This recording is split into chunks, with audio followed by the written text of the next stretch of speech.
What's up, y'all? Welcome back to the Imperfect Podcast. What's up? Yo. I am Steven. And I'm Akko. Welcome back. We are here with another exciting episode. We have, I want to say special guest, but I don't know if special really defines who he is. What you mean? We can take a trip back memory lane in history. It's not really that far in history. But we could compare him to like a Michael Jordan. Michael Jordan was just a dominating figure in the space that he was in. Okay. Those around him could not compare in how he was able to navigate the space. Okay. And then he left.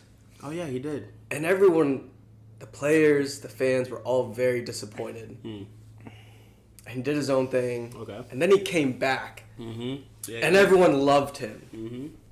Everyone who was there in the basketball scene adored him. Yep. And he popped off again, coming back. His return was as magnificent as when he first started. Yep. I'm going to compare our brother Justin to Michael Jordan. We are so excited to have Justin on again for our continuation of our previous podcast of where we talk about faith. Yeah, and on that, like, if you guys haven't had a chance to go back and listen to part 1, I would definitely. Actually, Justin, why should they go back and listen to part 1? Well, because in the first one, I shot and I scored, and it was as perfect as Michael Jordan. My God. And which is why we come back for round 2 of the burden of belief, why we believe what we believe, and what the Bible really says about it. Yeah. And also in part 1, some really cool things we learned about Justin is an astrophysicist. He's a Scientologist. Scientologist? Whatever. No. Wait a second. Scientist. Scientist. I was thinking the church is Astrologist, right? Astrologist. This man has been to a planet called Xenos and back. This man is a beautiful, amazing, strong believer of God, but he also is a powerful teacher of mathematics and science. All that being said, man, the last episode, it was amazing. It was funny. It was very informative, very much filled with a lot of wisdom. And Justin is a dear brother of ours that has just brought that to us, and we wanted to continue this conversation. And without further ado, Justin, what do you want us to talk about today? Well, you beautifully nailed my credentials by far. That was one of the best intros I personally ever had, and likely will ever have. But today, as we continue, we really talked about like belief, trust, and faith, and what that really looks like, and what we've seen in the Bible as it explains, especially in the New Testament. What Paul says, what James says, and a few others. So we want to talk more about what the foundations of those beliefs mean. So we touched briefly on atheism versus theism and their baseline structure of theism believing in a higher power, whereas atheism or atheism with a belief that God does not exist or a higher power does not exist. And by that foundation, we want to see really, what does that mean for that person, or what should it mean? And if we take atheism to its root, if God does not exist, what does that mean? So first, there is no true foundation or grounding for anything metaphysical, which really just means anything not physical, which is often values, things that aren't tangible that we express. Love, justice, math, ideas, theories. Gotcha. Okay. Even emotions. Emotions. Okay. Emotions are a little bit different because that can be rooted slightly biochemically. Okay. But that is something hormones. we're gonna definitely touch on that later. Okay. So without anything metaphysical, what are you? Or what is reality? It is only the physical. It's physics and chemistry. It is atomic interactions. So as an individual, you are only atoms. You are chemical reactions. Meaning everything that you do, everything that you see, is only a result of atomic interaction. There's no choice. There's no basis for choice. It's essentially if you had a pool table, if it was completely frictionless, meaning they would keep bouncing forever, it would be started when you attempt to break at first, and the balls just bounce around. Every time it hits the edge of a table, it causes a reaction in you. So your thoughts, your feelings, your movements, what you say and do is all determined by those chemical reactions. Your consciousness, therefore, has to be explained much like we explain water being wet. Now, I say that because water is hydrogen. We're back at this again? I was like, Yes. bro, I want to hear. What was this, back in like 2018, 2017? Is water wet? It's a fantastic name. So, No. well said. Done. Let's go. Water is H2O, so 2 parts hydrogen, 1 part oxygen. Yeah. Those two chemicals, or elements, better defined, by themselves are gases in their room temperature state, and don't really have the similar property. Okay. When they are combined at room temperature, they become a liquid. At room temperature, they also gain other properties, like being wet. Okay. If you say so. They have a very different viscosity and some other internal things, the way that they carry specific heat and some other stuff. That is much like what your conscious would be. It's a byproduct of the combination of elements, atoms, chemicals in your body. And this is what the atheistic perspective would... That is essentially what I would say you would have to believe. At the bottom. Gotcha. Now, I'm tracking. Some other stuff like what we call morals, values, everything else does not exist. It basically can't because there's no foundation for it. There's no grounding. This doesn't leave a lot of room really for anything as far as a coherent individual. Okay. By that I mean, can someone truly be an atheist ever? Well, you would have to act like that. Can you act as if your consciousness and your choices aren't true, aren't real, aren't dictated by yourself? You have to deny you exist. I would also say that most atheists, if not all of them, don't act as an atheist. Because we said at the beginning, is your belief based on what you say or what you do? Some people may profess to be an atheist. Now, do they act like it? If they put stock, faith, values in themselves, in other people, in their actions, that would go against what the atheistic perspective or foundation is. Can you be a lukewarm atheist? Hey! That's the question you Steve. Can you be a lukewarm atheist? Yes, you can. At least in what I believe in. A lot of times, okay, we actually, even though I said Justin was gone, we, had a discussion in between these two podcasts and, explaining to me about atheism. At the end goal, it's like, not the end goal, but at the end of the road is, nihilism. It just basically means like everybody and nothing matters. And so you for sure could be a lukewarm atheist, because if you say that nothing truly matters and that there's no end goal to anything, then how do I want to word this? If you were lukewarm, then you're like, but I do care about some things, So it's like, well, if that were really true, or, I don't know how I was wanting to word this, but yeah, I don't really think you could be a lukewarm one where, I know where I was going with it. I think the word atheist is usually a method used to deny the existence of God, but not fully embrace everything that comes along with that. Right? Okay. So to go along with the example you gave, I kind of started laughing to myself when you were talking about how like people are like, just like a mass of cells, just chemicals interacting. I was like, if that were really true, all we are walking puddles. Puddles of water. Puddles that defy gravity. It's pretty cool. Wet puddles? Wet. Yeah, easy now.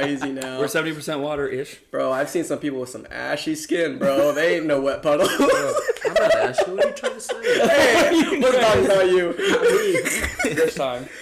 But you have to embrace the fact that, like, that there is the existence, like, your existence is legitimately to progress things forward for chemical reactions, right? Not anything for anything necessarily good, right? Because technically in nature there is nothing that's good. There are only reactions, right? The existence of certain bacteria, they exist and they're harmful for us, and we say they're bad. Why are they bad? Well, that's just because they hurt us. Well, isn't that just part of the chemical reactions that just happen? That's not necessarily bad if you look at it that way. Exactly. Like with scientific in science as a whole, it tells you like what is, which very much, as you just said, bacteria, animals, all of that stuff is really just what is. It's a study of what is. Now, where you place good or bad is an ought. Is very much a value that has to come from something outside of the physical. That is a metaphysical value we place on top of it, right? Because, and there's a difference between like being good as in beneficial and being good as in moral, which we'll touch on more. Because especially with ecosystems, we often don't say like the shark murdered the dolphin. It's usually the shark killed the dolphin, or the lion hunted the antelope. Murder is a value system that we are placing on top of the act that happens of taking a life. Like the intent. Exactly. Yeah. As I've often heard, murder is the killing with a malicious intent. Now, David Hume pointed out this is ought fallacy of oftentimes of lukewarm atheists, as Stephen said, of placing value on things that are with only a foundation or a basis of what is. This happens. Well, this is bad for the thing. Therefore, or it's painful, it's suffering, is often what we hear. Therefore, it is bad, which is how we're going to arrive at our moral structure. We're going to place this value because of what we see. Now, there's no true moral to it. We're just placing something on top of it. Now, that's interesting. And it's funny that I'm trying to kind of conjugate some words to say as I'm hearing you guys speak. And I can't help but think that when I hear just all these things that you're saying, Justin, the words that you brought up, Stephen, about lukewarm atheism, I can only just think about my, like, I want to compare atheism as much as I can with my experience in college. In college, I had a major in engineering my freshman year, and then I switched majors and I dual major in project management, which is business, as well as cultural studies or cultural anthropology. And I remember I was passionate about business and anthropology. Like, I love those courses, but I would be lying to you if I said that, man, I was 100% attentive, 100% passionate, and 100% aggressive on making sure that all my work was done, all my studying was done, all my grades were 100% or perfect or as best as they could have been. If anything, I would say I cheated a lot. And this is like me confessing and me saying that, man, I cheated a lot in college. There was a lot of friends and a lot of things that I kind of just rushed through. Why? Because I was immature at that stage of life where I was, right? And a lot of the information and the foundations that I had for the courses that I was studying weren't built on me personally seeking evidence or seeking the learning structure to do them to its best ability as much as I could have. The reason why I say all that is because a lot of times with lukewarm atheism, you have people who are in this season of life where they need or they want God, or they choose for God not to exist so that they can just pass through getting whatever they want, or not doing whatever they need to be doing, or trusting in whatever they need to be trusting, and just saying, hey, like, I'll do as much as I want to get by. I'll do as much as I need to get the degree of me being called an atheist, but everything else is just I'm just gonna cheat, or I'm just gonna say I don't care about it, or I'm just gonna push it away, or I'm just gonna just say, hey, like, it's meaningless, or it doesn't there's no value to it. And I think that's where kind of my brain is going with the whole thing, and I hope I kind of make sense in this. But like the idea of atheism or the lack of applying a creator, a singular creator, a God in everything that we do and everything that we are, whether it's physical or metaphysical, is just someone saying that, hey, like, I'll do half the homework, and it's easy for me to say that there's no God in the physical, because as much as I can, it's things that I can control. But as far as the metaphysical parts, yeah, whatever. I don't really care. I don't put value in it, and like, who are you to tell me to think different, Yeah, that's a basis of like, what do I want? What do I value? Yes. So with the atheist, maybe it's freedom. With your studies, maybe it's like, I just want to get what I need to. I just want the degree. I want to do what's minimally necessary to attain what I'm looking for. Exactly. And I think that is obviously evidenced by your work ethic. Like, you chose to do certain things certain ways because it was, as you deemed, like the most efficient way to do it. It wasn't about the learning. And I think a lot of us, like, college, school, some other stuff is not really about the learning. It's like being able to get what I need because it's a requirement. When it comes to atheism, like, that's often true too. Like, I have a goal. God doesn't fit. And that is most evidenced by a question, or the way that they answer a certain question of, if you would believe in, if theism were true, if Christianity were true, would you believe it? Oftentimes, if it is a heart issue, as we just touched on, the answer is no. Yes. The answer because it's not about truth, it's about what I want to get. Now, touching on the other side of that, if it is true, that often becomes the question for those who really are seeking. And that is evidenced by what they ask, what they look up. And so I wanted to touch on a little bit of the evidence for what the foundation is for theism and Christianity. Now, the foundation for theism essentially is, again, just saying God exists. And God, regardless of what we call God, is the ultimate creator.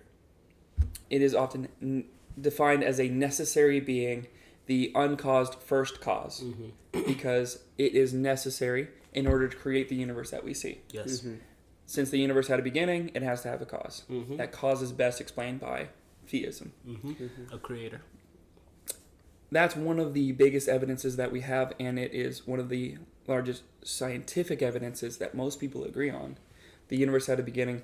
Now, what that time frame is different based on your worldview. Yeah, for sure. Atheism, oftenly, I think we're saying the universe started 13.7 billion years ago. Yeah. The Earth was created like 6.8 billion years. Sure. Humanity started, I think, 300 million or something ago. Life was 4.6 billion. A lot of numbers. A lot of numbers, which is just to say, I have a basis to explain some other stuff because the question exists. I have to answer it. Now, atheism already said God does not exist. Okay. Atheism says, based on what I see now, I'm going to extrapolate into the past because that's the only way I have to explain it. Agreed. That is what you are left with. That is what you're stuck with. Now, again, if we look at the foundation of atheism, nothing means anything. So you searching means nothing. Yeah. And you don't exist. Just a fun aside. But if we take theism as true, that means there is a creator, there's a purpose for everything because it was created. And there's a beginning point. Yes. For us.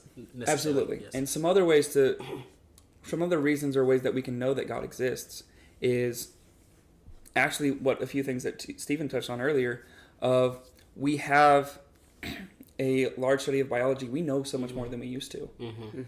And the problem years ago was, people would make stuff up because they thought they knew enough they could put stuff together. Yeah, absolutely. The problem is Darwin did that too. His whole book of natural selection, evolution, this Darwinian fashion in which the explanation of the origination of species and everything, which is to say, all life as we know, we are extrapolating into the past. These correlate closely. It probably makes sense. A lot of his things were he didn't know what a cell was. He didn't know the size or its complexity because a cell is massively complex. It's literally closer to building blocks like Legos. You can just put them together. You take these pieces, you have a thing. And I'm sure you can attest to what that complexity looks like? Oh gosh, I'm not about to do a dissertation on molecular biology, but for sure you can go into even just the different organizations, at least in the human body, is, okay, you have elements and all, okay, organic molecules, or humans, are generally just made up of carbon, hydrogen, and oxygen. Those are the basic elements, and there's inorganic molecules. Are you quoting Full Metal Alchemist? No, this is... I'm joking. You know what I'm getting? I do know what you're talking about. But if we did quote Full Metal Alchemist, you are worth about like $98. Yes. Your entire structure. Yes, this is true. You can buy you at a chemical store. Bro, I can't believe an iPad is more expensive than me, bro. But then apparently them all put together, I can sell on the black market for a lot more. This is true. That's funny. But okay, so the idea is you have these inorganic elements that also interact in a very special way, with our cells. So then, or with these elements. All of our elements are arranged in a very specific way that is different from plants to create our cells. That's interesting. The cells connect together to form tissues, which is like a sheet of cells. And then that sheet of cells or tissue can wrap up together again to create another thing, which can be called like an organ, or like muscular tissue, or your kidneys. And the combination of those compounding on one another can turn into a human, right? Or to an animal, or like a panda, or a whale. A whale, all of these things. So, I mean, I do forget your original question, but just pointing out like the intricacies of the system is such that we've already, I mean, this has been proven before, talked about in books, but the possibility of a perfect environment for humans to live on is statistically impossible. Just the fact of the only thing is a planet that has the perfect conditions for humans to live on. That in itself is statistically impossible.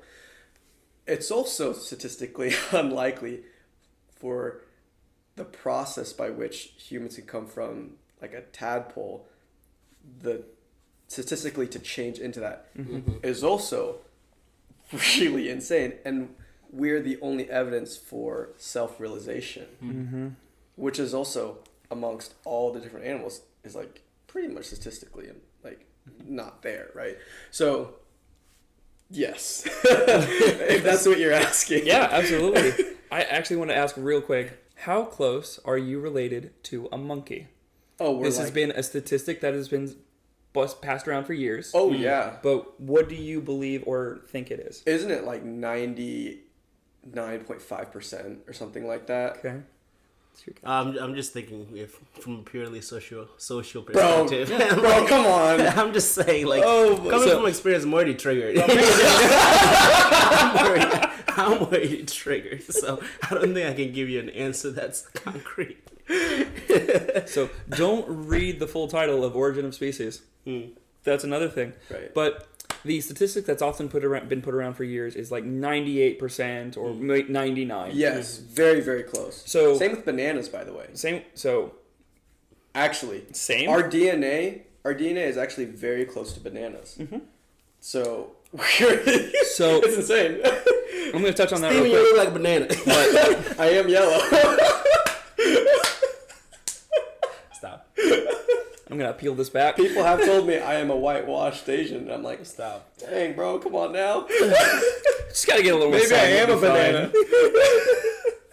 Fully clothed.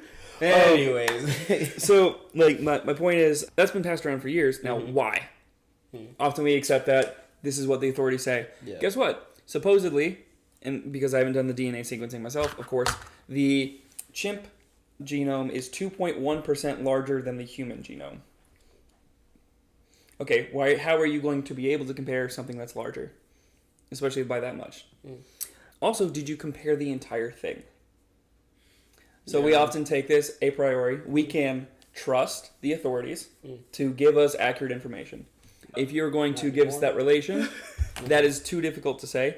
But also, oftentimes, they are going to compare sequences or sections that are closely related. So, as chimps, monkeys, we're mammal. We have very similar respiratory systems, digestive tracts. And reproductive systems. Reproductive systems are extremely close. Skeletal structures are quite similar, excluding quite large differences between like our back structures, neck structures, because of the way that we walk and stuff. For sure. And this has been talked about for years in comparison with like Lucy, Homo habilis, Homo erectus, a few others, of like, oh, this is the clear evolution. Like, this isn't the same. There are distinct differences that truly do matter regardless. Yeah. Now, this is also to say a lot of other mammals have very close DNA similarities to us. Like, I believe it's, you're 86% similar to a dog, 88 to, what was it, a horse? 84 to a rat, and it continues. There are a lot of similarities, but that's because we are similar.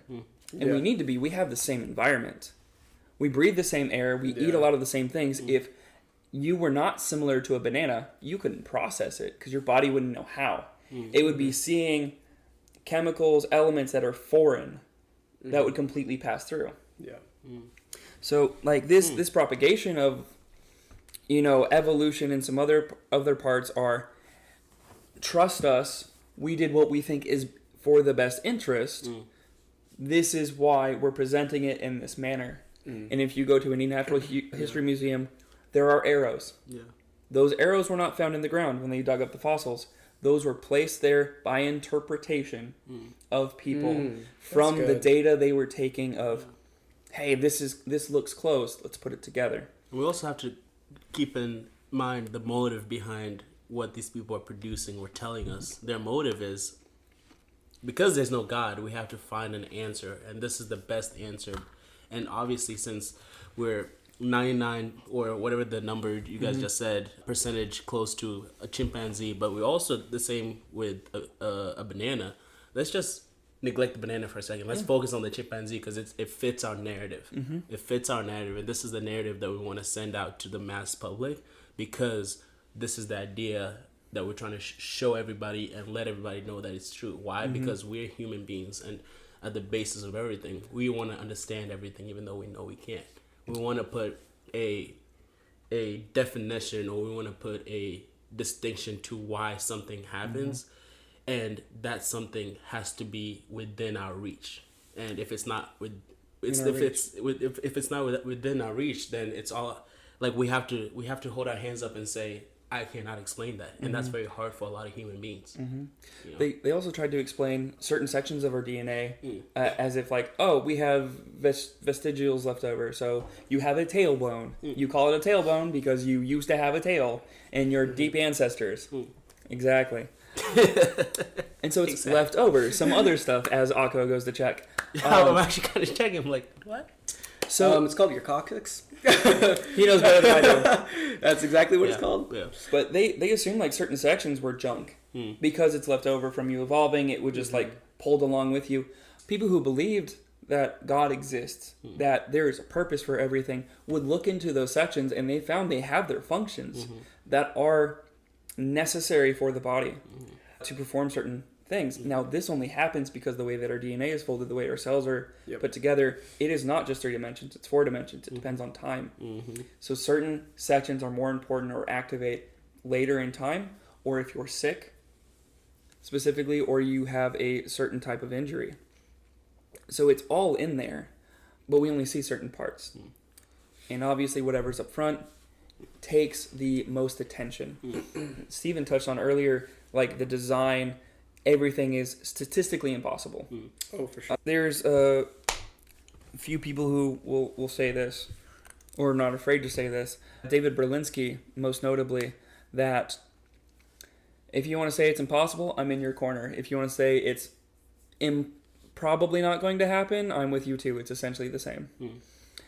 If we want to take evolution as a whole real quick, people estimate, or scientists estimate, a total of 10 to the 40th power of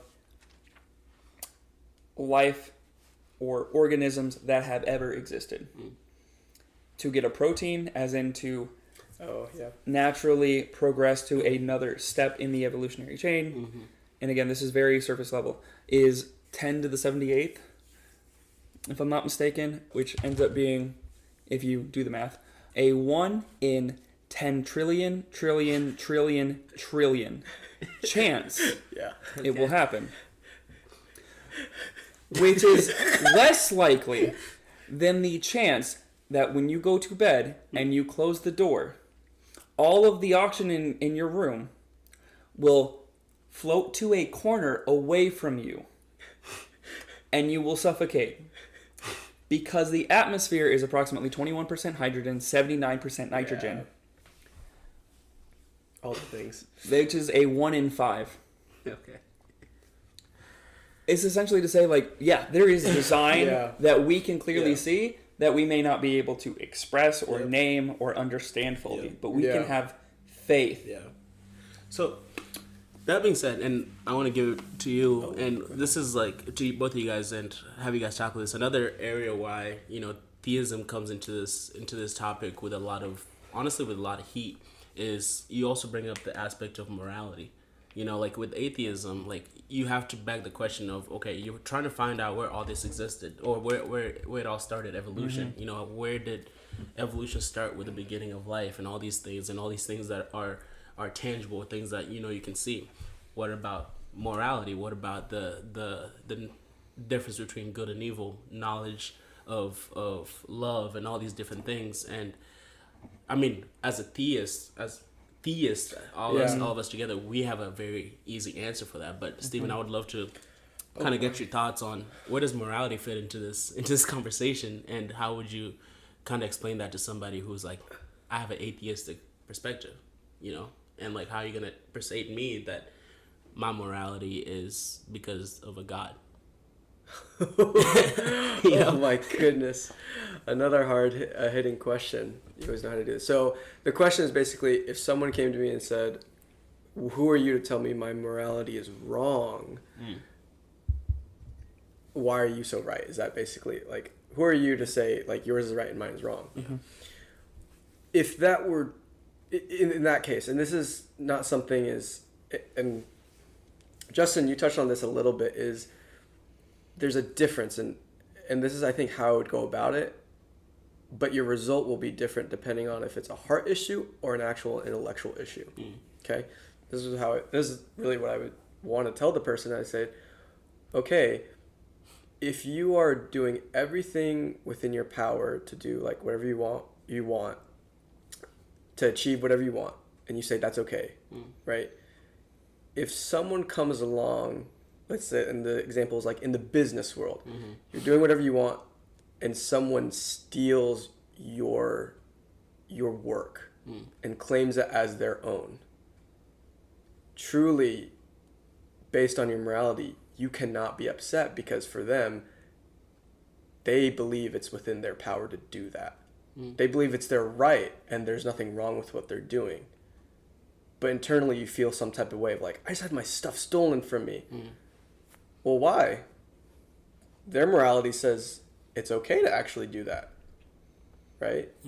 And so they actually have the same morality you do. Is they're trying to achieve something in the most efficient way possible. And the most efficient way possible is, let me save energy, do something, and then have someone else do it for me, and then I can achieve even more. It's funny, that scenario that you just explained happens in the animal kingdom every single time. You mentioned monkeys. There's actually species of monkeys that they do that very same thing, and birds as well. Yes, they, for they, sure. They watch birds, like when they do their attractions or they try to like set up and build like their home. They will wait until the most opportune moment. Yes. They'll go in and say, "Hey, sure. like, this is the best way to do this." I just forget what kind of bird it is, but that's all they do. That's all they do. Somebody else builds the house, and they just steal it when they leave. Yeah. And so to that, would you go to that bird and say, "Oh, you're evil, you're going to hell," or "Oh, like you're wrong," or like? And how does that differentiate from like? I know it just.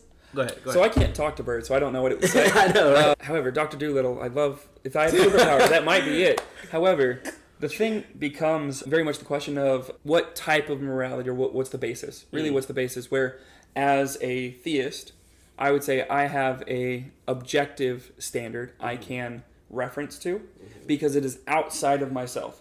It is higher than me. It is beyond me. It is something that I can stand on. Whereas a atheist, someone who does not have that belief above, has to say, okay, it's subjective. Yeah. Everything comes from me. It comes from me. Yes. It's relative. It's like, okay, what do I believe? In Stephen's example, that's exactly perfect. Of what is the best for me? Yeah. If I can steal somebody's work, get away with it, if I can plagiarize a whole book, a series or something, why not? And take that instead, why not? Why not? ChatGPT, that gives me the farthest along. Yeah. If there is no end to this life, what is the most efficient way to maximize what I desire? Exactly. Yes. Yeah. And minimize what other people do to me. Mm-hmm. It becomes a very much survival of the fittest. Right. And I believe a lot of atheists would say, well, you're just thinking like, I'm just a terrible person. Like, I don't think that. Or, okay, you're right. Like, you probably don't think the extreme I'm talking about. But that is the reality of what you're trying to say. Mm-hmm. So there is something that you're kind of pulling back on that you're denying the reality of. Mm-hmm. And as Christians, we have a further level of this objective standard to reference to when it comes to that specific part. We look at Genesis, we look at the Bible, and specifically the part where it says, and God breathed his spirit into the dust, and it created man. Yeah. We have a conscience, and we all know this. Now, we can scar our conscience, but it doesn't, you don't need to be a Christian or believe in God to have one. You have an innate sense of a right and wrong, of justice, of mercy, of being.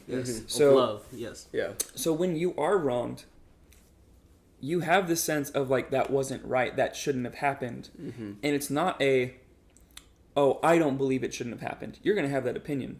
But it's not simply that. You have a conscience that tells you this is wrong. Yeah. And it's attempting to get you to appeal to this higher standard that God does exist. Yeah. If there are any objective morals that exist, period, God exists. If torturing babies for fun is wrong, which is the typical example, then there is an objective standard. Yeah. Where does that lie? Yeah. So for sure. I just have to ask you this question, Justin, is like, where or how is atheism still very much something that a lot of people, especially in our day and age, are like striving towards, if that objective reality of you have a conscience and that conscience is always going to tell you that something is wrong or a situation is wrong or you are wrong, like where does that, like how does an atheist not respond to that? And why doesn't an atheist respond to that? And what should be our response as theists to kind of have that conversation even further and kind of bring light to those situations if they're simply just being naive to them? Because it's attractive. It serves a purpose. Okay. All of our worldviews serve a purpose. Okay. Now, we may not agree with them, just as I'm sure that many Christians don't agree with everything that's in the Bible. They may still believe it, and like, God is sovereign. I'll hold that. I'll hold everything that's in the Bible. I don't like certain things that happened, or I don't like that I have to give up certain things to live a godly life. Like tithing 10% and all this. And some other stuff, yeah. And the biggest one is one that Jesus gave. The greatest commandment is to love God with all your heart, soul, mind, and strength. That is hard to do. Yes. Heart, soul, mind, and strength. That is all of you. Yeah. Which is practicing your emotions, your mental capacities, what your emotions are, and your physically. And your intellectual skills as well. Exactly. It's practicing all of it. And then the second is like it to love your neighbor as yourself. Yep. It is easy enough to love ourselves. That is essentially the heart or the root of all sin, pride. I wrote this word down as we were speaking, and the word that I wrote down, actually it's 2 words, is self-idolatry. And I think, I mean, obviously we haven't said those words explicitly, but a lot of the ideas that we're trying to construct when we're talking about atheistic perspectives and theories and like why or what they should believe if they really are wanting to be atheists is a lot of it, like you have to become your own God because the morality has to stem from you. You don't have anything else. You don't have anything else, so it has to be you. You have to become your own God because if you don't, then you have to like surrender that and realize that there is one, unless you want it to be your peer, which is Which even people harder. completely do. Right. Yeah. Right. Yeah, like, I totally agree with that. Like, there's a lot of traps. There are a lot of different ways to go about this, and I'm going to try to pull us along as we continue to dive into the rabbit hole of, like, moving forward. But with that, it's like, okay, there's people around you who fail you. How could I trust their word? Well, because they'll lie to me. I can only trust what I see, so I'll become my own God and believe only what I think. Or other religions, and I'm really thinking about, like, polytheistic religions. This is where, like, I really thought about these of, like, okay, you get to choose what God you serve, and all these gods actually combat each other. I'm thinking, like, Greek gods. They combat each other, they fight with one another, all of these things. Okay, again, you're back to the same thing. Well, who's right? You're just choosing which morality fits your narrative, right? Well, I want to sleep with as many women as I want.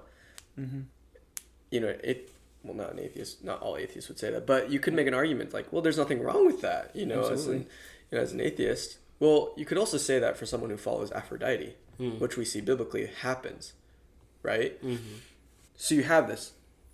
Like streaming from the Church of Corinth. And as well as the Church of Corinth, where you have these ideas of, like, I get to just choose whatever morality I want, right? The other side of it is exactly what you're bringing in touch with, Justin, of, like, love the Lord your God with all your soul, strength, mind, all those things. That's hard to do. Yeah. Even harder, Jesus says, take up your cross and follow me. Which is the hardest thing, because he sets that example. Exactly. So, crucify yourself. I'm going to bounce off of that is because I wanted to go on a little bit more into that versus what we talked about in the last podcast is being integrated. Where, and we'll get to this, I'm going to leave it here and we'll pick up on it later, but most Christians don't integrate with that whole verse. Okay? But, gosh, I just forgot the point you made right there. the last point you just made. Crucify yourself. Crucify yourself. What's very different about people is everything in the world, okay, even on a molecular level, everything is trying to conserve energy. All reactions are trying to use the least amount of energy and be stable. That's what they do. Animals do the same thing. They build up things for themselves to be stable, to be most comfortable. And as humans, we do the same thing in our minds. We run to things to be the most stable in our head. We view things, we ignore things to be most stable in our head. You know, it's the difference in that between us and animals. In 2023, animals, in pursuit of being stable, another pursuit that they will never neglect is to produce offspring. Whereas humanity, especially in 2023, decide not to. You know, absolutely. We are not producing, or we are decreasing in how much we are wanting to produce offspring. Which is also something that really sad. Anyways, Justin, where do you want to take this conversation next? Did you? Well, I was just gonna finish off of saying that is kind of the reality of why I think some atheists, or not just some atheists, a lot of people end up either not integrating or not wanting to believe, because with the idea of picking up your cross, no one wants to do that. Nobody wants to do that. No one says that. And I think this is going to lead into kind of a big chunk of it is why Christianity and Jesus is specifically very special and unique. Go ahead. Jesus is made room for in every single religion. Jesus didn't leave, I think, more than 200 miles from where he was born and has made more impact on the world than anyone ever will. Oh, for sure. I just forgot the name of the professor, but there was a famous professor who, I forgot the name, once said that the strides in ethics we have made since the time of Jesus are footnotes compared to the Sermon on the Mount. As in to say, especially in Western culture, we stand on the Sermon of the Mount as far as our ethical practices, as the laws that we write, as all laws dictate morality and attempt to. We have come very little way. We tried to go backwards. Yeah, we're going backwards. And we're going backwards now. And it's funny because, you know, liberals or people on the left side will say that we're going backwards. Right. Whereas they're going back. Oh my goodness. It's just another serving, but to a point it makes sense. If we if you want to look back, more so even on during the Second World War, the bloodiest time in history was that century. Yeah.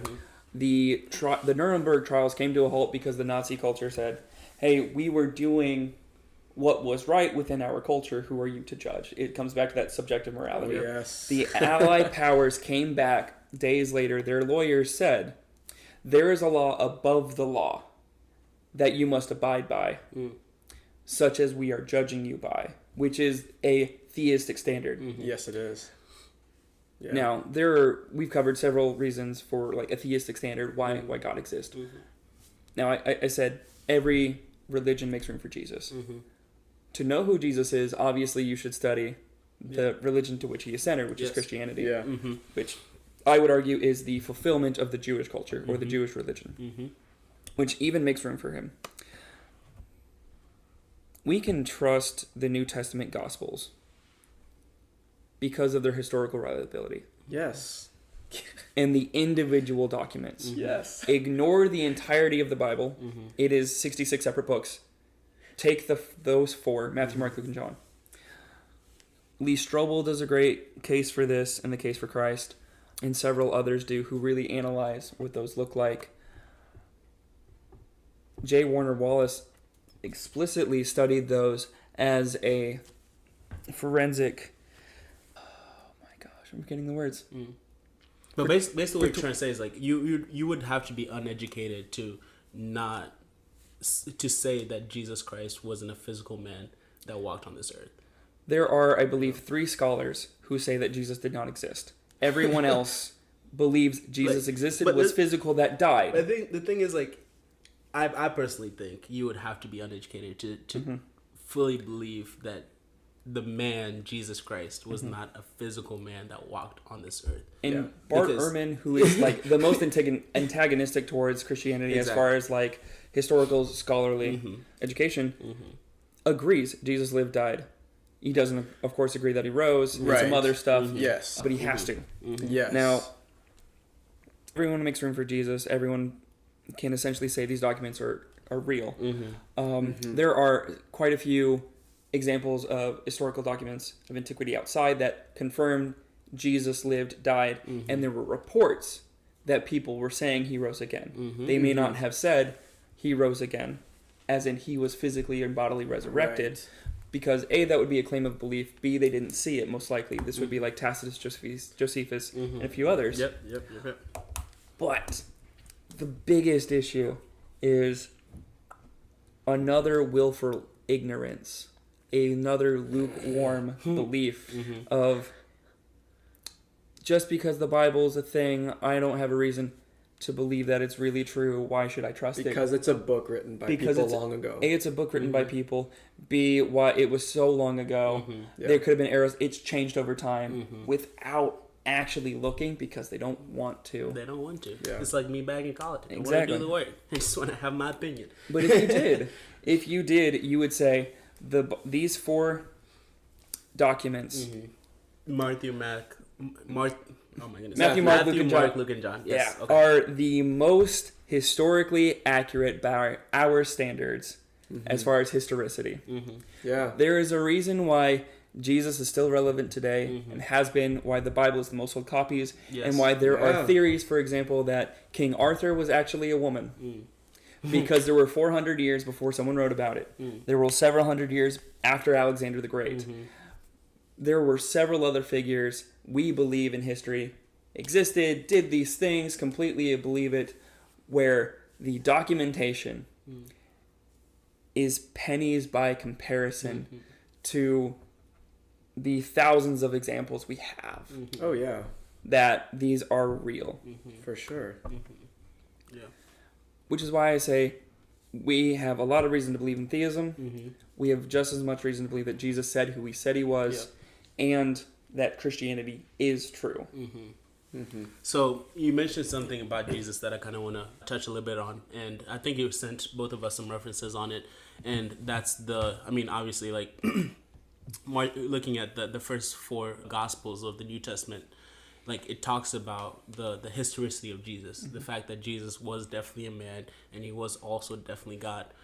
But that latter part is what I kind of want to focus on for a little bit and kind of hear both of you guys' perspective, and I'll give my thoughts on this as well. How do we communicate and defend that Jesus Christ actually resurrected? Because it's not really hard in talking about the historicity of the man. Like, the man actually lived. The man actually walked this earth. As much as you don't want to believe it, as much as you don't want to, study it and look for the education of it yourself, the reality is he is a figure of history. He was a man that walked this earth. Yeah. Now, the question that most people will have after figuring that out when they go and do their own research is, okay, yeah, he was somebody that existed, but he was just a man. He didn't actually. I mean, he died, but he did not. He did not resurrect. Right. So, as theists, as people who actually not just as theists, but as Christians, and that's the specific, and that's the differentiation that I want to give you, audience, of who we are. We are Christians, and what a Christian is someone that believes that Jesus died, but he also resurrected bodily. Exactly. How do we conjugate that into a conversation that people can, discover more of? I'm probably not going to be the best person on how to, I can only give examples, and in my opinion, there's no perfect way to explain something. I'm going to let you guys have your piece. There are multiple eyewitness accounts of what had happened and what their testimony is for it, in a place where their testimonies, if it wasn't true, wouldn't have meant a single thing. In terms of putting your life in history, people do things to try to cement themselves in history. These things had nothing to do with it. This would have been lost in Roman culture, especially the testimonies of the women who, Mary Magdalene, and I forgot the other one. Sorry, is it Mary and Magdalene's? Yeah. Their testimony doesn't mean anything in Roman culture. It was It was completely a woman's testimony in that culture was completely void of anything, even if there were multiple accounts of it. So to use those two as eyewitness accounts of the very first of his resurrection is very specific. Where I want to come in, and you guys can add in on this, is I'm going to go back to the chair idea I gave in the previous episode. Let's say a chair is broken, and it's something that brings you pain, or it just brings you frustration. Can't freaking sit, can't do anything. And no matter what you do, I'm not. Obviously, you could fix it, but I'm gonna just say I'm not a good carpenter. I can't fix it. Right? I don't know how to fix it. But then a carpenter comes along and says, the thing that this symbol or whatever that used to bring you discomfort and no one really uses it, I'm going to fix it and turn it into something that is usable. And that's a really crass example of what I'm trying to give a display of the cross. But the reality is with the cross, it's a punishment tool. And to celebrate something that's a punishment tool and bank your life on a punishment tool off of a lie doesn't make sense. But all of his disciples, minus Judas, but all of his disciples who bore witness that they saw him ended up living a radically different life that doesn't make sense. And so to deny the reality, the actual the sociological change in definition of a cross is unfathomable.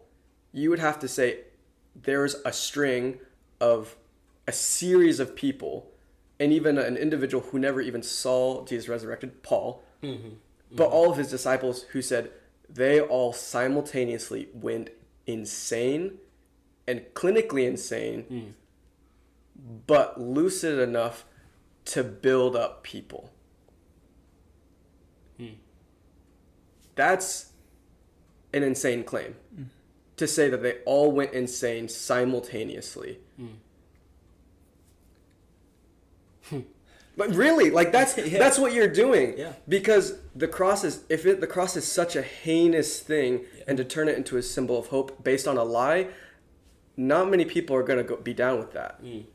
We have 4 written accounts by the New Testament Gospels, Yeah. but we know by those testaments that over 500 people saw Jesus risen. Yeah. Yep. And so anyone who spoke about it, who wrote about it, could have been contested by the other witnesses during that time. Yeah. If anyone preached about it who was wrong, could be shot down, figuratively, to say, like, no, this is wrong, we're going to correct you, which is what the disciples often did with other people, explaining who Jesus was. But we also know exactly by their radical change that there was something else. We know people die for a lie. But we also know people do not die for what they know to be a lie. That is the biggest difference. That's also, that's good. Psychologically, Say that. Yeah, I was gonna chosen. say that again. Say that again. No one dies for what they know to be a lie. We know people who have died for religious cults, for these radical beliefs. They've convinced other people, but they were in it. They fully believed it. It wasn't this made-up story of, like, yeah, I'm doing this thing for this time on the side. I'm preaching all about it, but I made it all up like 3 days ago in this book that I'm claiming like God gave to me, but like it's I made it all up. It's completely different. Yeah. And we know that from other cases of non-religious acts. The lawyers, I believe, from the Clinton case, they knew it was a lie. When they were tested upon it, they gave up. They turned in their testimony. They said, no, this happened. We can't defend it anymore. Because, and partially due to our nature of we are self-reliant. We attempt to become self-sufficient. We are going to choose ourselves over other things. Now, just like belief, as we stated in the beginning, what do your actions say? These disciples, these people who lived in that day, gave their lives for what they believed. They were fully in it, willingly. And a couple, I think there were 2 of them were even crucified for their belief. And they said, one person said, and I don't remember who, I don't deserve to be crucified like Jesus. Crucify me upside down. Peter? I think it was Peter. Yes, I'm going to touch on that because I'm going to couple that with what we talked about at the beginning of how humans are and everything else is looking to be comfortable.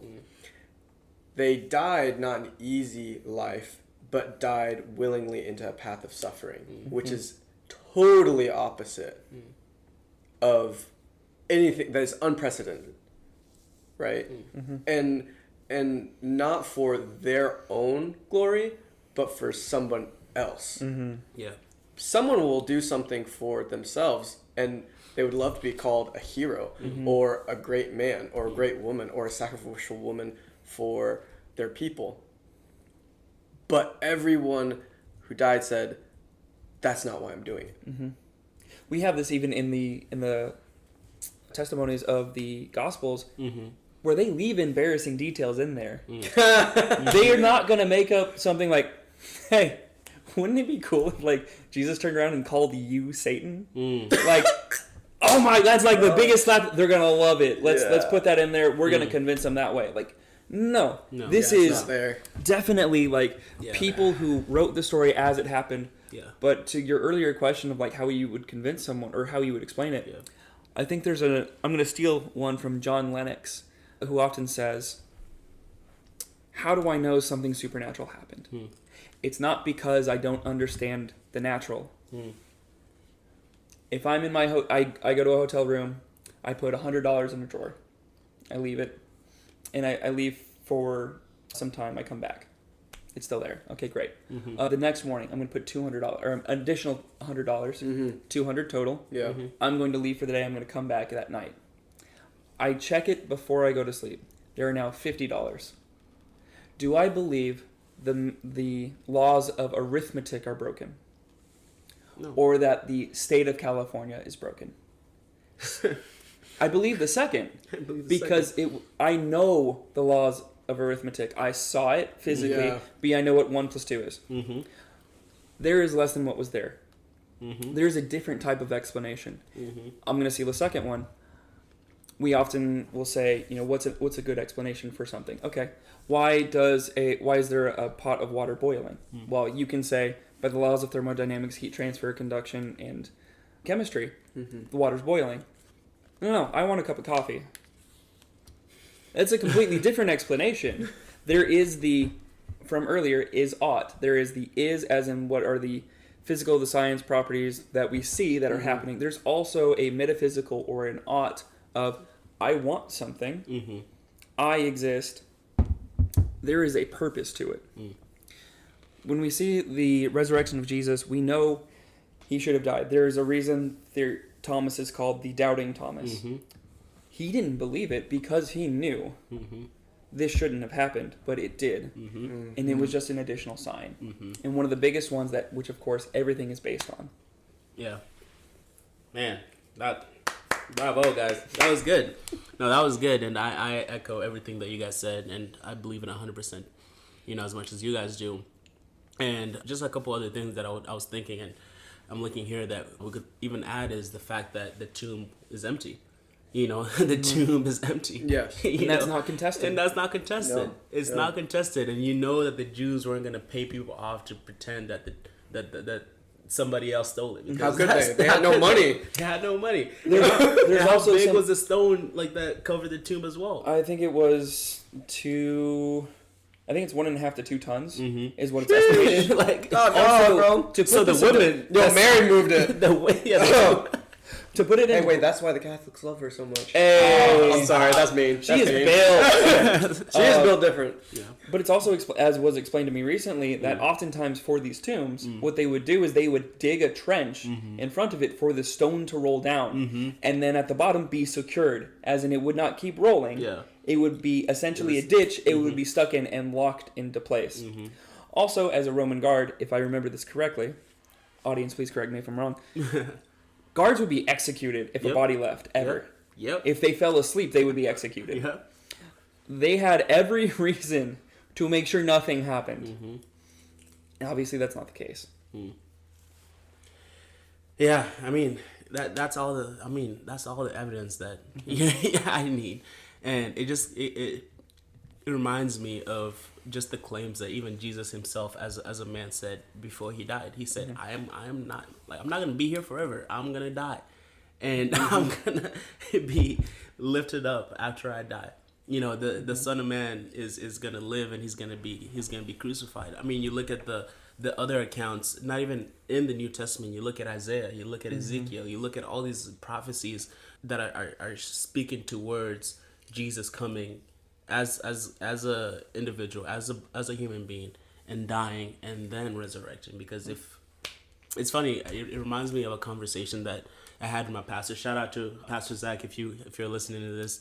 Back in New York, when he was just telling me and kind of clarifying to me what the gospel is and how to evangelize, he was saying this quality about Jesus. I'm sure some of you guys have heard it, is when you're trying to have conversations with people who are atheists or people who don't have a personal faith in Christianity, you ask them, hey, like, based on all this evidence I've given you about Jesus, there's only 3 conclusions that you can conclude. Jesus was either a liar, a lunatic, or Lord. Because he was a man and he walked this earth. So based on everything that you know and you've learned and you're learning about Jesus, you can either make him be a liar, a lunatic, or Lord. And while you're making that decision, reference with all these other religions that also account that Jesus was a person that walked. He's there. You look at Judaism, they know who Jesus is. You look at Islam, they know who Jesus is. Oh, for sure. You look at Mormonism or whatever all these other religions you want to think about, they know who Jesus is. They sure do, yeah. So, ultimately, we talk about self-perception and making that objective reality based on your personal value. You gotta make that value for yourself. Like, or you're gonna know who Jesus is if you want to learn, or if you want to do your research and educate yourself. Blessed are those who have not seen yet believe. Exactly. We have more information than they ever will. We may not have seen everything that happened in person, but philosophy, science, historical documentation, archaeology has come so far. Yeah. If you really look at it, I would dare say there is no other conclusion you can draw rationally. If you don't want to believe, you don't have to. Yeah. That is, again, by choice completely. Yeah. But if you really are looking, if you are searching, you will find it. Now, all of this is also to say, this is not just for those who do not believe. It's also to say, like, this is as important, if not more important, for those who do believe. If your faith is simply built on, I had an experience, or I grew up in church, what is that faith?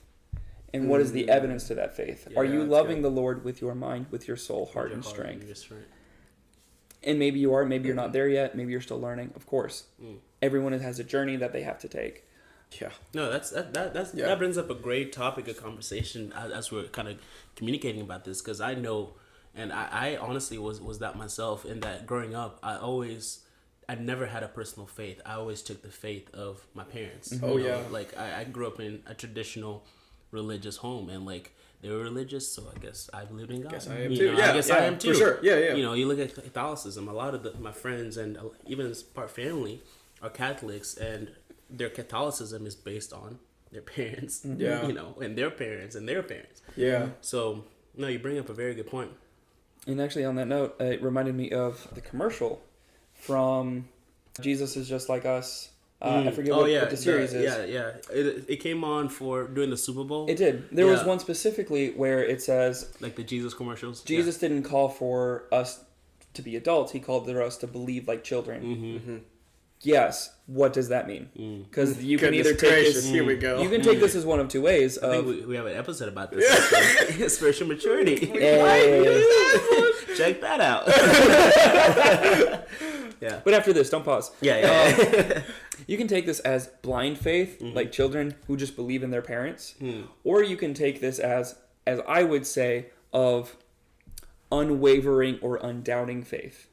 They have so much trust and faith in their parents, in Jesus, that whatever they say is true, and they don't there's not a second thought of like, you told me this, I believe you. And this is evidenced by how they act. When children mimic their parents, which is the fondest form of flattery, they don't, maybe they can't say it. It's not about what they say, though. It's about what they do. And if they're imitating you, they think what you are doing is what they should do. Maybe not necessarily in the moment because they don't have the wisdom for that. But when kids play house, they don't say they're playing house. Yeah. They don't know what it means to be a mom, to cook or act in those manners that are imitating you, but they believe it's right and they're going to follow after you. Yeah. Much like Jesus calls us to follow after. Yeah. Now, of course, the Bible's broken up in a lot of different places, but like you could piece things together of like, okay, if the greatest commandment is to love the Lord my God with all my heart, soul, mind, and strength, and like a child, everything that God gives me, I should follow 100%. Yeah. And I should do that in all aspects of myself. Reminds me of the passage in James, faith without works is dead. Right. Yeah, and I'm gonna, talking about that, I'm not gonna dive into the semantics of faith without works, but when I think of it, oftentimes when that does exist, but people profess to have faith, I think of, Aka, we're sitting in your place and there's so many plants, which is great. It's amazing that there's so many plants, but it, maybe from far away you can tell if they're real or they're not real. An experienced, I would be like, that's real. That's a real plant, But what's really interesting, and maybe I'm diving too deep quick into this, but the idea is when you get up close to a plant, you can touch and feel and see if it is real or not. And oftentimes there are those who profess faith who are not real, right? And what I'm going to tie this to the plant thing is, at least in the way I'm going to present faith is, you can only have faith with like, the understanding that God has given you. I'm not going to just say with understanding everything, but the understanding that God has given you. Right? It does say like all good things come from the Father, and and no good thing can come from you, right? So you can never figure out God. If you say you figure out God, that's not true. You can't figure out God. No. So he's constantly giving pieces of himself to you, so you have to constantly grow and be rooted in who he is. And so you see a plant grow its root system deeper and deeper and deeper first. And then there's plenty of things that you can tell that where trees, you'll notice, like, especially on the coast, well, just anywhere there's like a lot of wind, when the wind blows, it's going to bend. But once the wind stops, the tree actually strengthens because it knows how to weather the storm again. How to withstand the storm. A fake faith cannot do that. But a plant, yes, it might be hurt by it, but it becomes ever deeper rooted within its system and in the soil that it's in. Which is expressed about our faith in James 1 of by testing of your faith it will be perfected, that you're lacking nothing. And like that is the exact same as that tree is being tested, it is growing. It's funny because I was having that conversation with David yesterday. Yeah. David's one of our friends. Shout out to you, David, if you listen to this episode as well. What a guy. Yeah, so we were over his place, and my other friend, Mason, you guys know Mason. He's been on the podcast before.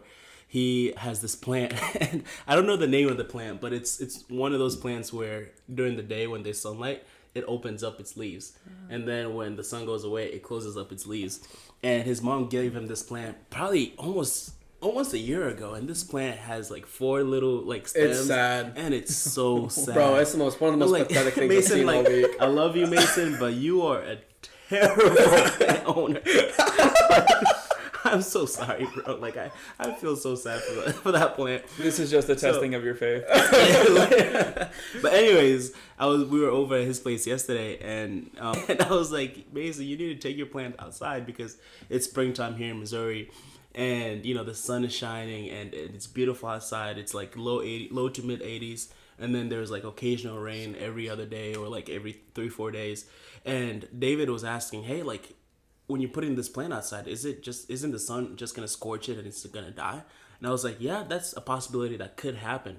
But also, one other reason that you want to put this plant outside is you want it to receive the heat and the atmosphere and everything that nature is giving it from the sun and from the wind and from the temperature, so that it can withstand and build that foundation with its roots. And then therefore withstand the atmosphere when it gets too hot. The leaves have grown to where it's actually like strong enough to absorb that heat, you know. It's actually crazy because Steven just mentioned that I have a lot of plants in my home. I'm the type of person that I have a lot of exotic plants. So I have some avocados, I have some mangoes, I have some limes and lemons growing all over my house indoors. But my favorite like fruit that I'm growing right now is avocados. So I have probably close to maybe 40 avocados that I'm currently growing right now, which is insane. So cool. It's insane. But one cool thing that I did about a month ago is I took 4 specific avocados that I've been growing indoors for the past 3 months, and I placed them outside when it was beginning to be springtime. And the crazy thing is, out of those 4 avocados that I planted outside on the ground, 3 of them are alive, and they're not just alive, they're thriving. So a quick kind of comparison with my avocados outside and my avocados inside. The ones inside, I'm actually looking at one right now. They all have one stem, and although like they're alive and it's green and it's beautiful, the leaves are only on the top part of the stem. And one thing that I've realized is the stem grows really tall, and then the leaves just stay on top. Whereas if you look at my avocados outside, and you guys can look at it outside in a little bit, the stem is probably half the length of the one inside, but it has almost 10 times as much leaves than the one inside. And not just that, if you look at the color of the leaf of my avocado outside versus the color of the leaf of my one inside, the one inside is a very dark green, and the one outside is like a lime. Excuse me, it's like a neon green. And it's the craziest thing. But I mentioned that to say that the atmosphere that you put this plant in and you allow it to grow and develop is gonna, first of all, set the foundation for that plant to settle and to learn the rhythms and the context and the culture of which you've placed it in. But not just that, it's gonna further thrive and withstand the conditions that that atmosphere you put it in is in, and it's the very same thing with that faith, and it's the very same thing that you just mentioned in James 1, and it's the coolest thing ever. Yeah, and that's why I love plants. Like it's the coolest thing ever. I'm gonna add on before you jump in, Justin. I feel like, I don't know, maybe you have something, but what struck me when you were talking about, just pulling back to yesterday when you went over to Mason David, I was there, and you're talking about how the sun can allow it to grow, or it could scorch it and kill it, right? But as a gardener, as a plant owner, that's the risk you take for the plant. You know, to be like, I do want you to live, but you could die through this process. Now, as a person, you're like, I'm taking a chance if this thing's gonna die or not, or you know, I'm taking a chance. I would say that elicits the same idea of the way our faith should be, where the environment we're trying to put ourselves in, it could scorch us and kill us.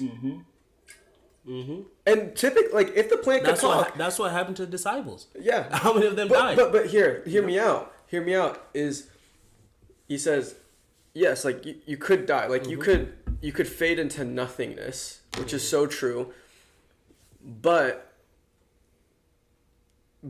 like God says, I'm gonna put you in this environment, but as a good gardener, I'm gonna know when to pull you back in and allow you to rest and build yourself back up. I'm gonna help prune you. I'm gonna place you in an environment and then put you back out so you can grow again.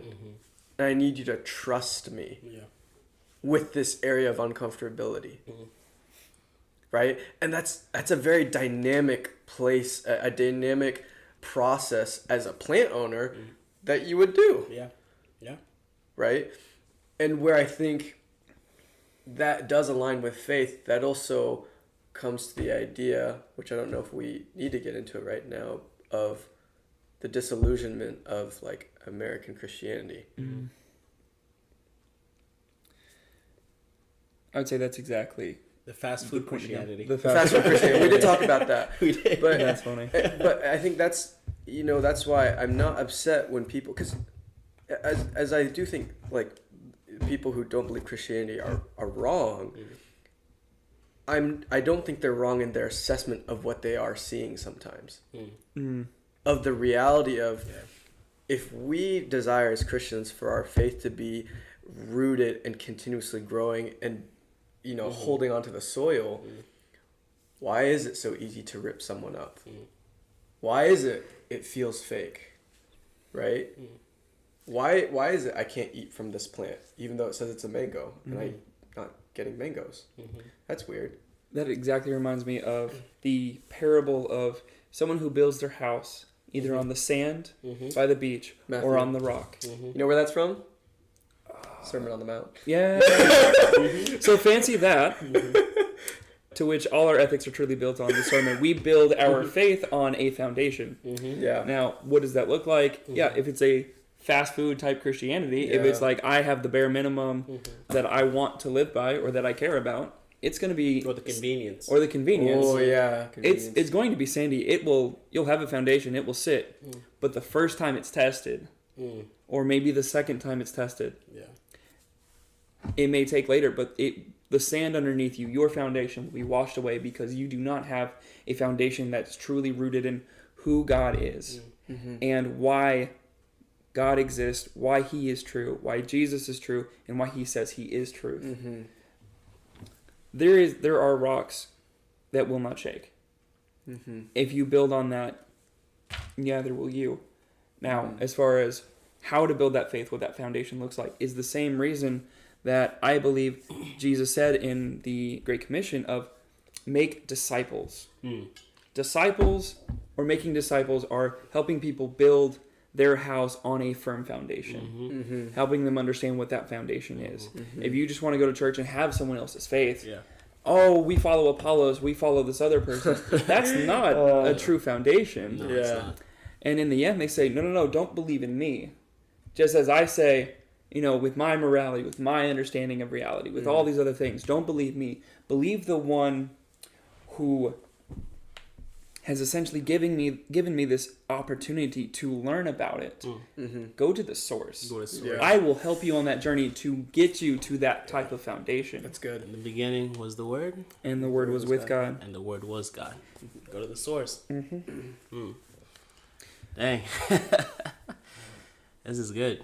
I hope you guys are still listening, because this is good. I feel like I'm watching Michael Jordan jump from the free throw line and dunk multiple times on repeat. You're welcome. Thank you, Justin. So, I guess kind of to begin landing our plane, man, the simple question I would ask, and this question is not simple at all, but what does this all mean? You know, we started off discovering the definition of faith versus belief and how truth ties into that.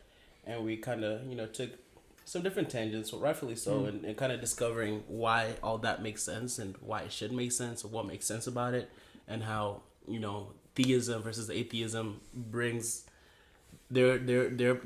has their part to play in the conversation. And then how, as theists, like, we can't just be theists. We can't just believe that there's a creator. We have to we have to further investigate who that creator is, and are they the primary source? Because if you are a theist, you have to be an ultimate theist in knowing that you have to worship it or believe or trust in a true theist or a true creator, a true God in that sense. So we kind of touched on that with Jesus a little bit.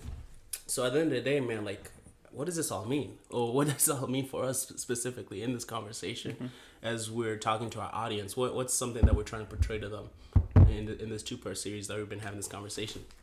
I'll wrap it up like this. Obviously, no one is perfect and never will be. We will always have some level of doubt, which is evidenced by how we act. But just by exactly Jesus' teaching in John 3:12 and 1 Peter 3:15 and throughout the Bible, there is a burden that we have. Now, you have heard, everyone has a burden of proof. Essentially, you have to prove or give evidence for what you say or what you do. We all have beliefs that we carry. We have a worldview we act out in our daily lives. We have a burden of belief to be able to give a defense for what we believe in, so that people can believe in earthly things just as they believe in heavenly things. This is not just for us to really love the Lord our God with all our heart, soul, mind, and strength, so that we can be lights not under bushels, that we can be the salt of the earth, that we can be effective in making disciples, but also so that we can reach those people who have a barrier to believe that God exists, that there is a creator, and not just a creator, but a creator who is personal, who cares, who has a purpose for me, and cares. Above all things, that you are loved, you are important. And there is a way you can know me, and I can save you from, unfortunately, the things you may not recognize. Everyone in their lifetime has one true choice to make.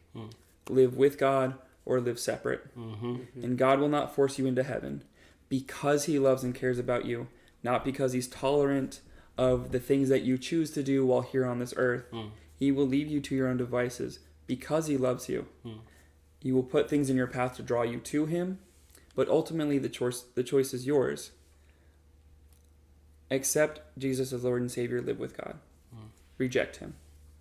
And as Christians, we are called to help people make that decision.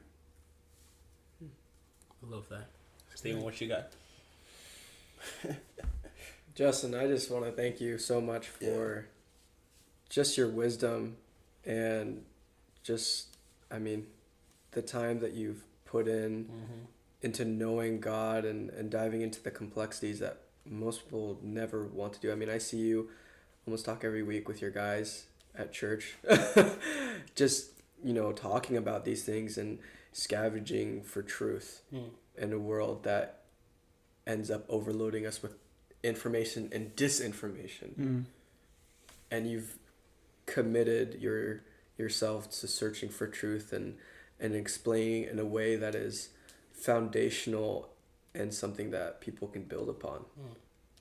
And so, man, I just thank you for really just sharing, like, just being with us here. Like, I know I would not have said, I can't say half of the things you're saying. It's something that the Lord has given you.